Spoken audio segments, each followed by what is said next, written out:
Hello, and welcome to Embracing the Fight. I am Erica Lamar, your digital creator and host. And if you've been with me since January of 2023, you will know that Embracing the Fight is about normalizing the conversation surrounding physical and mental health issues and concerns. And I start the conversation off with talking about my journey through thyroid cancer. And I'm hoping that by my transparency and the transparency of the guests that we've had come on to share their stories have helped you to embrace your personal fight. I'm dedicating this episode to my aunt. Her name was Diane Hunt. She left this life early in the morning on Sunday, November the 10th, 2024. And I'd be remiss if I didn't say anything, about her because she watched every episode. And each time I talked to her, she'd tell me about something that she thought was interesting or something that she thought was funny, on the episode. And she also did a live with me almost 1 week ago. No, 2 weeks, maybe about 2 weeks ago, on Facebook, where she was talking about, how good she was feeling. And she was battling cancer for the last 2 years. And she actually won on November the 10th. No more pain, no more suffering. So for this episode, I'm dedicating it to her. Episode 93. If fear wasn't a factor. But before I get into the episode, I ask that you take a moment to click like, click subscribe, click share on Embracing the Fight on YouTube, Facebook, TikTok, Instagram, and X. And if you would like to be a guest on Embracing the Fight, please send an email to operations@diversitydesigned.com. Again, that's operations@diversitydesigned.com. Now let's get into today's episode. So why did I choose this episode title? Well, every time that I talked to my aunt, she was a huge supporter. She was an encourager, a giver. She had amazing strength. She lost her daughter. She lost her husband. She's lost many sisters, brothers, mother, father, everyone. And each time that someone was lost in her life, she always said, God is good. Never once did I hear her complain about why was I the one who was chosen to have this type of cancer. Never once did she say, why, Lord, did you take my child? Why did you take my husband? Why did you take my brother, my sister, my parents? Never heard her say anything like that. And I've known her, all of my life. So one thing I know for sure, fear was never a factor for her. Even though things may not have gone exactly her way, or she wasn't the richest person in the world, she was rich because of the knowledge and love that she had for Christ. So let's talk about it. If fear wasn't a factor, what would your life be like? I think about it all the time. So when it comes to jobs, I know that I've worked, in industry that was, I wouldn't say it was my first choice, because I'll just be completely honest too. Well, what person would say, I want to get out and work and play in the dirt? Sure, little kids. Initially, that's something that they want to do and play with large trucks and things like that. But I mean, as an adult, who just says this is what I want to do? Sure, people go to school for mining and things of that nature, but I didn't go to school for mining. I went to school for electrical engineering and physics. But my life took me on a different path, and I've been in mining and minerals for the past 22 years. But it wasn't my heart's desire. But why did I do it? So September 11 happened, and the job that I was pursuing lost its funding because they were going to move the funding to defense. So with that being said, I said, you know what? I graduate in December. I have to do something. If I don't do something, then it will appear as if I had failed. That was the mindset that I had as a young 20, how was I? being 24 years old. I was thinking that if I didn't find a job, if I didn't get right out of school and jump on something, then I was going to be a failure. Little did I know that was fear.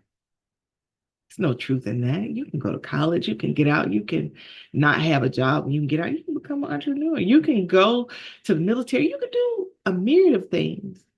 But just because your first choice didn't work out didn't mean that it was a failure.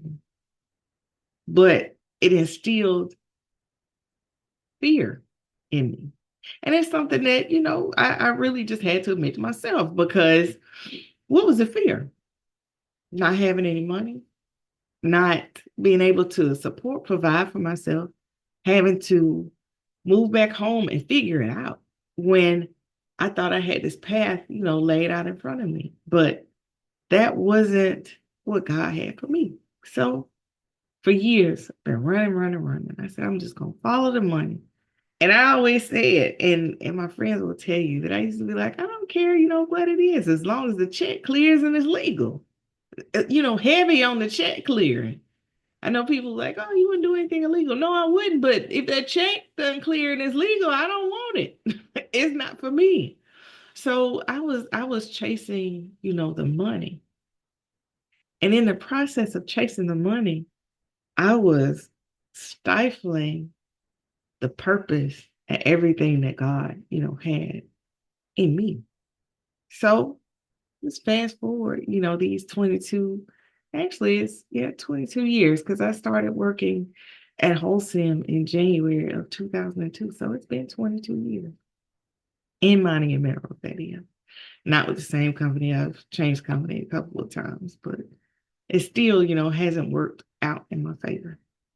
Because each time I was placed, somewhere where I was fighting for someone else, trying to make their lives better, trying to help them. And all the while, I wasn't fighting for myself. And I noticed that everybody around me, was thriving because of the help that I was giving them. So it was like, why isn't this working, for me? What is it, Lord? What did I choose the wrong thing? What's going on here? So that's what it was. God said that He did not create us in a spirit of fear, but of what? A sound mind, power. Just look at those two. Sound mind, power. Who would live and operate in the fear of not having money when you could have a sound mind and power?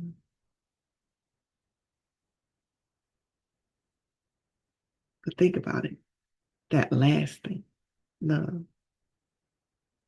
Love cultivates, it captures, it fills in those dark, empty spaces. It fights, it lets you know that you can do it. But if you operate in fear, you don't have sound mind, you don't have power, you don't have, that love that you need to thrive, to grow. You're just thinking about, oh goodness, what happens if I don't do this? Or what if I try this and I fail? So let's break it down. Let's talk about it. If fear wasn't a factor, would you lose weight? If fear wasn't a factor, would you stay in a marriage that is not serving you well, where you are being harmed in some way, whether it be mental abuse, physical abuse, whether the person is cheating, lying, stealing, you name it. If fear wasn't a factor for you to step out on your own, would you go? You're a child. You see that you're being, abused in your home. If you weren't afraid to tell someone about it, would you get out? Would you save yourself if you could? What if you're working on a job and the people are saying racist, sexist, harmful things to you? They're bullying you. But this check is really good. It's providing for your family. And you don't know what you would do if you didn't have this job. If fear wasn't a factor, would you walk away? What about if you live in a neighborhood and everyone in the neighborhood hates you and they do things to you just to annoy you? Would you sell your home and move if you didn't think, oh goodness, now I gotta pay a higher interest rate. Now I have to pay, more with my mortgage. I might have to pay an HOA now. Or I might just have to move somewhere else where it's even worse. But do I stay because, I don't really care about the folks outside of my world? Do you care about how you're actually being treated? How it's really impacting you mentally? Fear makes you do a lot of things that you wouldn't normally do if it wasn't a factor. Some people, when it comes to losing weight, one of the main fears I hear people talk about is what they'll look like afterward. And that's always interesting to me because it was like at one point, you weren't always, this size. And you didn't look weird, then. And then the other thing is stretch marks and cellulite. Those are just, they just come with the territory when you lose weight, sometimes lose skin. And people have a fear of what that, will look like. Instead of saying, I should be more concerned with my health rather than what I look like, outwardly, because when you were eating and eating and eating and stretching your skin and stomach was getting big, arms getting big, all that sort of stuff, you just kind of didn't walk past the mirror. You didn't think about it because there was something else, something underlying that you were comforting with this food. So now that healed the mental portion of it, you're starting to wonder, what is this really going to do to my body? What is it? What am I really going to look like? Will I be attractive to someone? Will the person that I'm with still look at me and love me the same? Will I love me the same? These are the questions that people, ask. And all those stem from fear when the focus should be your health. All right. And then those people that are in marriages where they're being abused, where they're being harmed, where their children are being hurt, are staying there because they're like, I've never worked in my life and I don't know, how to start or where to start or what to do. And I'm going to be homeless. And that's not necessarily true. There are lots of shelters out there for battered women. And sometimes it's not fear. Just be honest. Sometimes it's pride. People don't want to go to a shelter. People don't want people to know, that they are in a horrible relationship or something has happened, in their family. People like to keep that stuff, close to themselves when they don't realize the impact that it has on their kids and on them. Because think about it. I'll just tell you like this, once I divorced, you can look at me now compared to when I was married and see, how much better I look, how much clearer I speak, how much I just don't, deal with any mess. Like if I'm trying to get to know somebody and some of that craziness comes out that I was accustomed to dealing with, I just say, oh, to get back. No, it won't. No, no, no. Life is too short to be unhappy on a place where you are being harmed or abused. Anytime that God created us, He created us with purpose. He didn't purpose us to stay to be harmed. He didn't purpose us to be less than. We are supposed to shine our light so we can bring others to Him because we are sometimes the only reflection of God that people will see. So if we all beat down and, scared to do this, or scared to do that, then why would anybody want to go to Christ? They wouldn't, because it's like, oh, it's okay over here. It's terrible over there. Who wants to go over there? Nobody wants to go over there because people are always crying and they always broke. They always getting beat on. They losing their jobs and their hair falling out. They got cancer. They got all this stuff going on. But what happens when that person decides that this is it? I can't take this type of relationship anymore. I'm leaving. They leave. Or that person that's in that horrible job and either the job separates from them or they separate. I guarantee you, you see those two people on the street, you might not even recognize them. They look so good. Because sometimes it takes God pushing us out of where we are to land closer to where we need to be. And that was something, that I remember my aunt and I, we were riding down the highway. We were just talking about random stuff because we would do that. We'd be, singing to the top of our lungs to whatever gospel song was on the radio. And, we would have those serious conversations. And I was telling her about someone that I was interested in the situation that the person was, going through at the point. And she said, you know what? Something I'll never understand. And I said, what's that?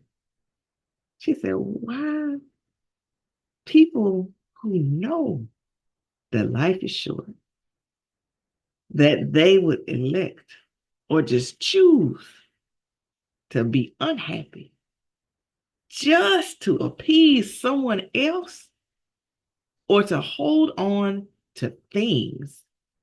See, because you can't take none of that stuff with you.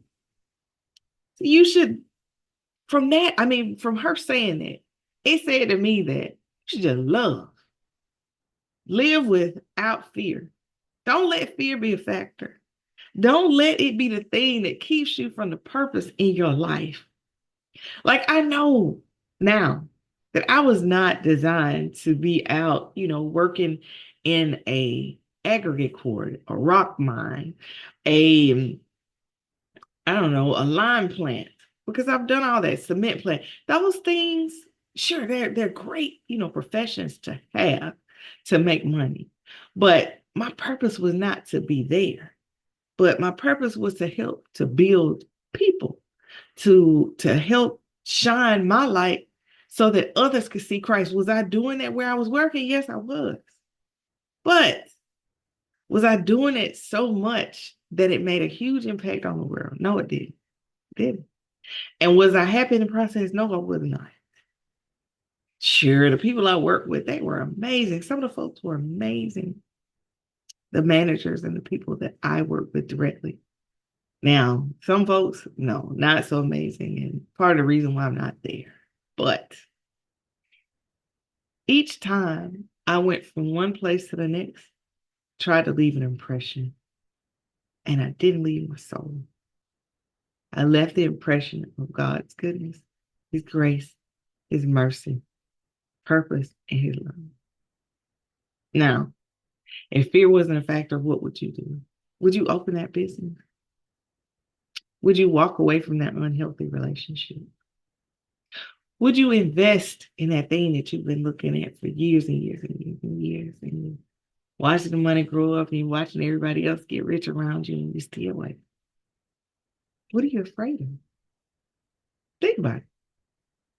You lose money all the time. You pay bills, don't you? Every time you pay a bill, that bill is gone. You're not getting that money back no kind of way. And bills don't give you interest. They don't say, thank you for paying us. Here's $1,000 back at the end of the year. No, they probably go up on you $1,000. They're not pouring into you or your business or anything good. Think about it. People are all excited about refund checks. I get excited too when I get one. But the thing is, a refund check is the money that was surplus, that was too much, that was taken out of what you had that you could have invested, on your own during the year, rather than having to wait for it to come lump sum at the beginning of the next year. And look at all the time you've lost that you could have been gaining, interest on this money, whether it's stocks, real estate investments, anything. You could have created a product with this money. Because I hear a lot of people say, I got my refund check and I started a business. You could have started your business if you were taking little chunks that they shouldn't have taken, during the year. You could have done it during the year. And then at the end of the year, walk away and start over January. Now, I'm not saying you got to wait to January to start over. You can start over today. You can start over right now. You don't have to wait. Don't allow fear to be a factor. Because think about it. Some people don't have the opportunity to get their little, parachute and everything before they pushed out the plane. Some people push out the plane and then somebody throws a parachute behind them, and then you got to figure out how to make your body glide toward this parachute to get it, put it on, and, pull the cord. Sometimes it doesn't happen. Some people hit the ground. And when I say they hit the ground, they become homeless. Or they drop into a deep depression and they move in with someone and they're relying on someone else. Not saying that relying on someone else is a bad thing, but when it causes you to be depressed and it doesn't help you to, take the next steps to springboard into your purpose, then that isn't the ideal way to do it.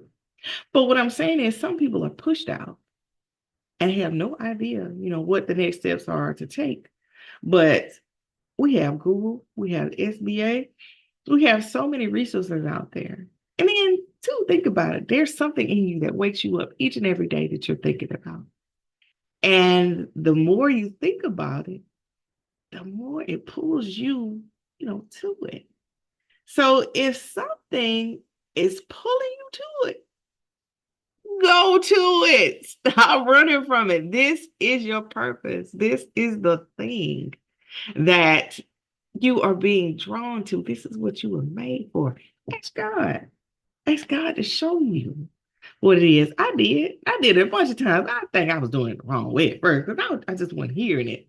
But now, the more and more I ask it, the more I think about it, like, you know what? This is it. This is it. And I bet you're saying, well, what is it? It is helping others. Now, helping others can mean a whole lot of things. Yes, it does. So I have a podcast that is designed to help normalize the conversation surrounding physical and mental health issues and concerns. I am also a merchant for a company called Love Biome that helps to reset your gut health, your gut microbiome. And what does that do eventually? It can improve your health. It can help you lose the weight you want to lose. It can help with the illnesses that you have, because all illness and sickness, everything, all that starts in the gut. And if that heals, what do you think it's going to do for the rest of your body? Because I've been taking it myself. You can look at my skin. You can look at my hair. I mean, honestly, I'm like, I feel better than I felt in a really long time. But those are two things. So the third thing, I have been working, on government contracts to help small businesses to grow. People that have a hard time, really getting out there, especially folks like, say, you start a janitorial company. What greater customer could you have than the federal government? They pay on time, all the time. So it's like everything that I'm trying to work toward now, it's helping in some way. There's another, I'm going to call it another adventure that I'll be working on very, very soon. Not a venture, but an adventure. But no, seriously, it's a business venture that I'm about to start doing some research on. And then another thing that I'm doing is writing. And when people read stories that they can relate to, sometimes it helps them get through whatever it is that they're going through. So be on the lookout for some short stories and some audiobooks from me very, very soon. So, I mean, I don't know. And people are constantly asking me, well, how are you living? How is this going? How's that going? Everything is going great. I am not behind on anything. I eat every day. I have what I need. And some of the stuff I want too. So, I mean, I don't know what to tell you. I stopped letting fear be a factor. And I stopped asking the wrong people the wrong questions. And I started to meditate and listen more to God. So if you don't want fear to be a factor, stop asking these folks that ain't doing nothing. Or take it back. They might be doing something, but they're not doing what you were designed to do. Talk to the one who created you so he can lead you, guide you, direct you to what it is that he has for you.